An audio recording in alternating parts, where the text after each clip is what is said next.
concluding our discussion of the works of William Gibson, his most recent two books, The Peripheral and Agency, which occupy a shared universe. I assume that he's working on the third book since he seems to be committed to this trilogy writing thing. These are very exciting books for me because they represent a really interesting turn in his work, especially Agency. Well, we'll get to that. They represent a return to science fiction, away from the kind of almost not science fiction at all books that he wrote in the 2000s, and they represent a major political shift in his work. I've talked about how cyberpunk, the genre that he helped kind of create and was the poster boy for, especially in the 80s, is essentially politically passive. It does not hold out hope for political change. It assumes that change emerges from the kind of random and wayward interactions of subcultures and corporations, that things are very quickly sort of monetized for the market, and that governance is just kind of assumed.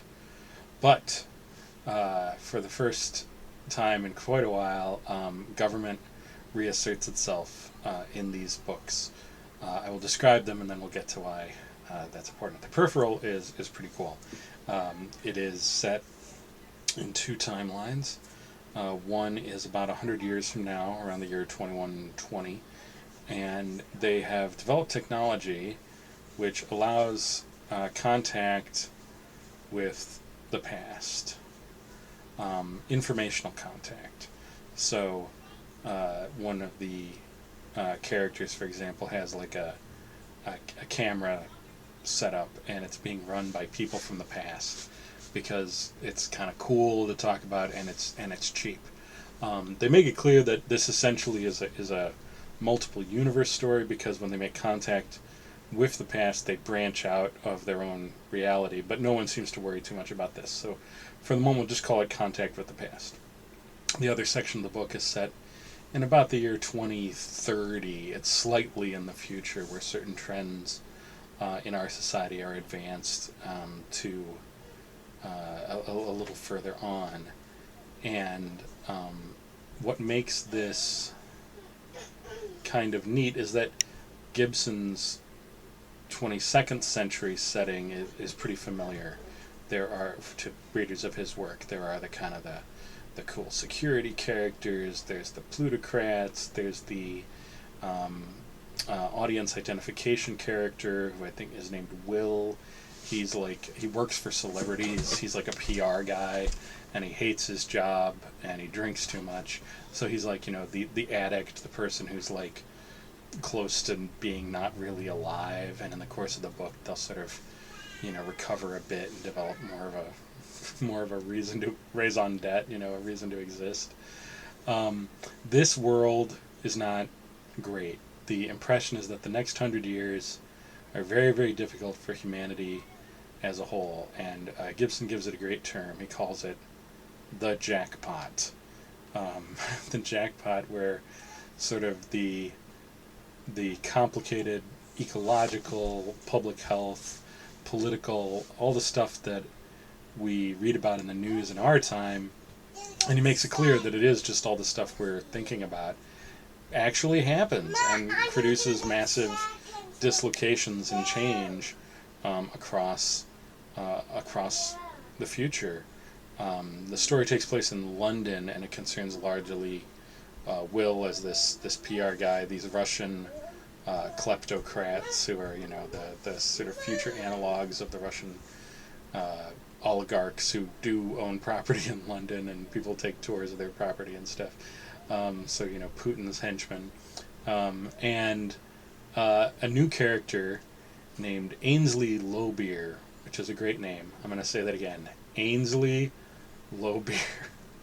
Ainsley Lowbeer is a very old, by our standards, like over 100 years old, security operative for what's left of the British government in the 22nd century, and is involved in this effort to stop these Russian kleptocrats from producing more power. And there's a very important speech, and Ainsley Lobier has a very important speech in this book, which I will attempt to summarize without having looked at it. But it represents a major turn in Gibson's fiction back towards the idea of government. So Ainsley Lobier should be catching and somehow stopping the main characters who have this plan to sort of reduce the oligarchical power in their world. And Ainsley Lobier, by all proper sense of her role, should be stopping them. But she joins them instead because she says that after 100 years of doing this, of protecting Britain, she has come to realize that she is defending something that's kind of basically evil. It's the government in this kind of, very cyberpunky, secretive, but still a government agent joining a conspiracy against the authority of their day because they realize that they can't do otherwise, that they are otherwise protecting vipers within their lands. This is a big deal in Gibson's fiction. Government actors are very rare in his previous books. There is one in the previous book that he wrote to the Peripheral, the book called Zero History, where at a certain point one of the characters gets some important information about what's going on from a government actor, but the government actor can't really help them. They were like a U.S. Treasury agent or something like that, and they give the character a bunch of information, which they shouldn't. It's like classified. They break the rules for them because they're tired of these international a-holes getting away with stuff and being unable to do anything about it. That, though, is, like, before that book, government's basically absent in his fiction. Characters never think of just sort of going to the cops or the police. It's sort of assumed that rule of law is a little bit non-existent. This is a major theme in cyberpunk, which is that government is like, it's there, but it can't do anything. Not fast enough, not cool enough.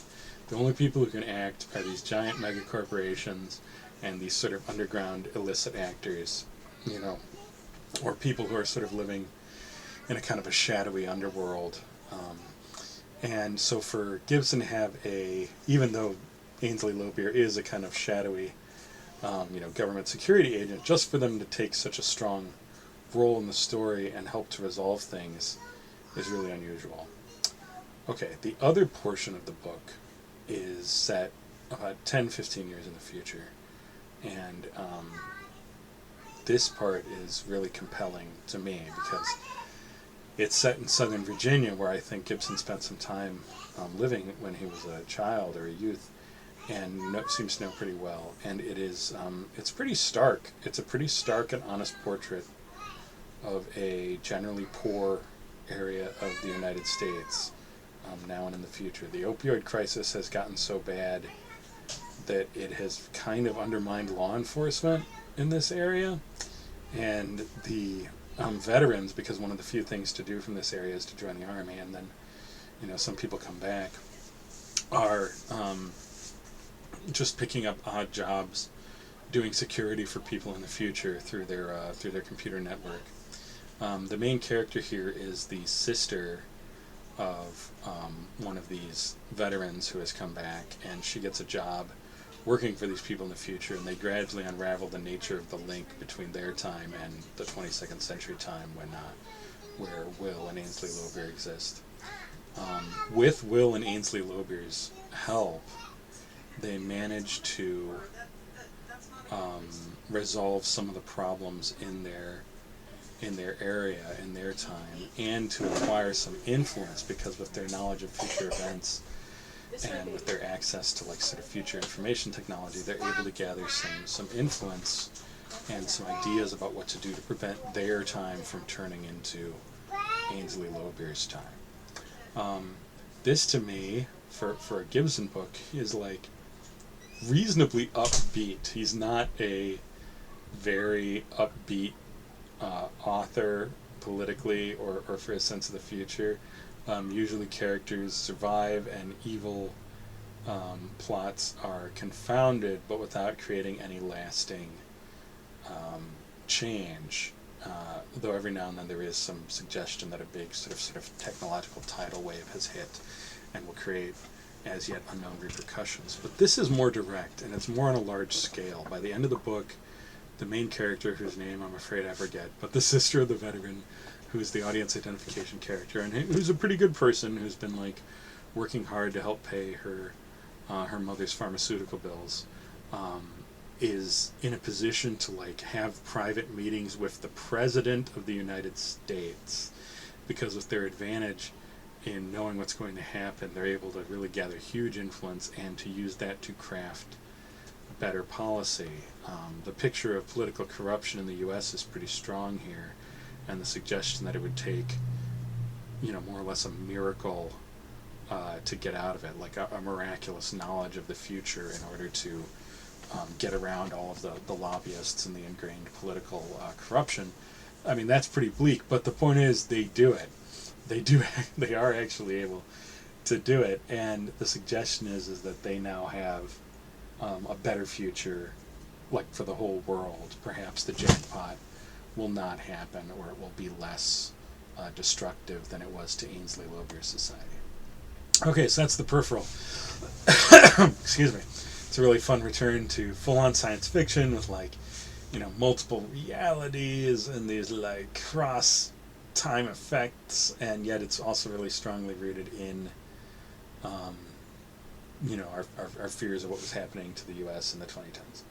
So then a few years pass, and I believe this book came out when right after Trump was running for president, and had to be rewritten in order to accommodate that. And this is Agency. This is his last novel to date, although I am pretty sure he's working on a third one in this world. And this one is fascinating to William Gibson watchers like me, because Agency holds out more elements of our social reality are entering into his fiction away from the traditional cyberpunk 80s. We're all in it alone and we just exist in this web of corporate power. So not only is government back in this one, but it's lauded. A major element of Agency is that we're in a reality where Hillary Clinton won the election in 2016, and that this just about saves the world, because by having a competent president with a functioning State Department, a major crisis in world relations is averted. I read this years ago, but now I can't help but think about the war in Ukraine when I think about this part. And also, we're now in a third reality, a third timeline, one very similar to ours, perhaps a couple years in the future. There is still that reality of the 2030s, the one set in Southern Virginia. There's also I don't know what you'd call it, its parent reality in the 22nd century. And there's also most of the book takes place in this reality, which is just a couple years, if that, ahead of our own. And Will is still a main character in the PR section. He's getting over his despair and his addiction because he's developed a good marriage and a good private relationship with a woman he met in the Peripheral. The sister of the veteran is still there, and the parent reality is now in contact with both of these sort of prior realities and is able to link them together so that information can pass from the Virginia reality to the future and then to this other reality, to the point that eventually there's a security device in the main timeline, the one just a couple years tomorrow. We'll call it most of the book takes place in San Francisco, so we'll call it the Bay Area reality. So there's a security device in the Bay Area reality that winds up being run by one of the veterans from the Virginia reality. And I find this fascinating because I think what Gibson's doing is he's doing in time what usually happens in space. So there is a sort of a focal point reality, in this case the 22nd century. But in our time, in reality, this would be like, New York, Washington, D.C., a regular place. And they normally would use and extract labor and information for free, or at least for cheap, from these other realities.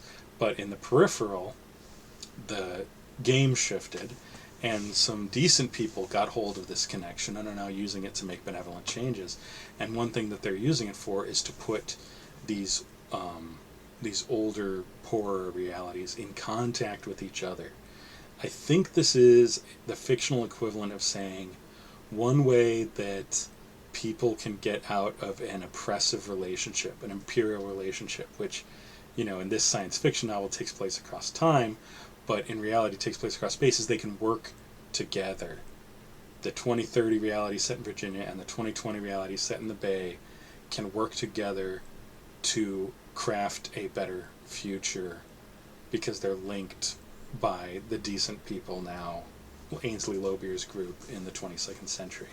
Ainsley Lobier fights off an attempt on her position in the 26th century in a very cool, groovy science fictional way with a great denouement, which I won't share, but when it happened I thought it was really fun.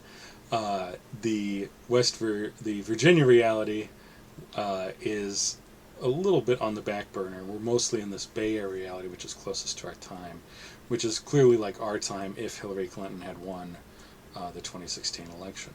And here, this is the other major element of the book. Besides this lesson of the exploited realities teaming up, just the way that exploited communities and countries in our time can team up to solve problems, or at least post more resistance against dominating relationships, the Bay Area reality has developed strong AI. And they do not at first know this. Only a couple of people know this in a classic kind of thriller sense. And the book is about this AI maneuvering itself into a position where it can be more the AI that it wants to be. It was the project of like a secret military project, but once it becomes aware of itself, it decides it wants to be a different kind of artificial intelligence, and it maneuvers itself through our social our networks until it can be more public and accessible and democratic. And the way it does this is by just by kind of giving orders. And this is where the title of the book, Agency, is really important, because I've never seen a better demonstration in fictional form of the weirdness of people just kind of doing what they're told to do by a higher power. I mean, there are definitely versions of this, where like people are getting messages from God or from the past, or, in some science fiction maybe it'll be from themselves, that they left for themselves from another reality or something. But in this case, we have characters, a main character who's, again, named, I forget, but she's like a software designer, and the AI is telling her things to do, and not only doesn't tell her why, can't really tell her why, and she just goes and does them. So it's kind of like a rebirth of faith in just this voice, these messages you're receiving. It's like those scenes in spy movies when someone picks up a phone, and on the other side of the phone it's like a guy who says, "There's no time to talk. I need you to turn left and go into the newsstand," kind of like an adjacent board. And they just do, because they're not in a position to say why they shouldn't, and they're convinced that there's something very risky going on. It's like that. And it foretells a possible... This might obviously already be something like how people really live. And in an age of strong AI, it could become even more so, where the messages you're getting are coming from such a more complicated, aware source who is aware of all sort of the moving pieces of your reality, that you really don't have a lot of choice except to do what they say, because you're not capable of gathering a counter argument yourself. And in Gibson's book, in Agency, this is generally presented as maybe good, because a lot of his characters are, like I said, they're cyberpunk, they're passive, takes a lot to get them moving. It's usually only when they've really lost something, or when somebody who's more active or has more skin in the game tells them what to do. This is like that. They're letting themselves be maneuvered like pawns, but benevolently. So we have a return to a stronger role for government, for informed government against private corrupt powers.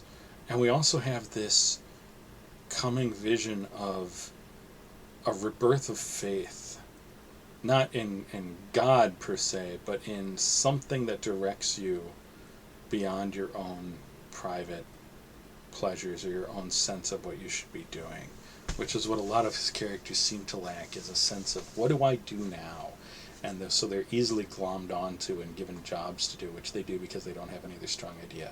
So what if that was at least guided by a benevolent force that had widespread access? Because by the end, the artificial intelligence is deeply accessible. It manages to get outside of all the sort of secret boxes that it was meant to be kept in and to be used against people without them knowing. And it manages to introduce itself to humanity and become available to what they need. So it's hopefully going to be a more democratic and publicly accessible AI, rather than sort of the sinister tool of just a few dark people. There's a possible link here with the 22nd century reality that Ainsley Lobeer lives in, because Ainsley Lobeer has access to a secret, I'm not even sure what to call it, like a secret like information structure that they call the antes. And the antes, you get the sense, are these like incredibly complicated algorithms that have access to like all the public and secret data, all the surveillance stuff, and can put stuff together very quickly and give recommendations to Ainsley Lobeer about what should be done. And you know, if you imagine a really kind of sinister computer system, this would be one vision of it. Even though Ainsley Lobeer is generally well disposed, it's a sinister thing.